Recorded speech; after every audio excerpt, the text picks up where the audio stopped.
కేంద్ర మంత్రి గారు చౌహాన్ గారు అయితే మొత్తం తిరిగారు, ఏరియల్ సర్వే చేశారు. మొత్తం ఈ ఏరియాలో ఉన్నటువంటి బొడమేరు బ్రిడ్జెస్ ను కూడా చూశారు. అదే మరి విజయవాడ సిటీలో కూడా కొన్ని ప్రాంతాల్లో తిరిగి చాలా వరకు వాటర్ లో కూడా నడిచారు. ఇంకా కూడా వాటర్ లాగింగ్ ఉంటే అక్కడ కూడా నడిచి అన్ని కూడా వారు చూశారు. ఇక్కడ ఎగ్జిబిషన్ లో కూడా మేము అన్ని కూడా వారికి ఎక్స్ప్లెయిన్ చేశాం. ఏదైతే ఈ రోజు 11,90,000 క్యూసెక్స్ ఆఫ్ వాటర్ కి ప్రకాశం బ్యారేజ్ 100 years మునుపు డిజైన్ చేశారు.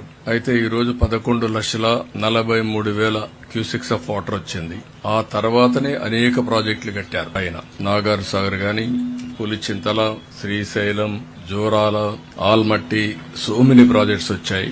ఈ రోజు ఉన్నటువంటి వాతావరణ మార్పుల్లో ఎక్కడైతే క్లౌడ్ బరస్టింగ్ కావడం, విపరీతమైన వర్షాలు పడడం, 2 రోజుల్లో 40 సెంటీమీటర్ల వర్షపాతం పడింది. ఇక్కడ 40 సెంటీమీటర్లు అంటే మనం ఊహించుకోవాల్సిన అవసరం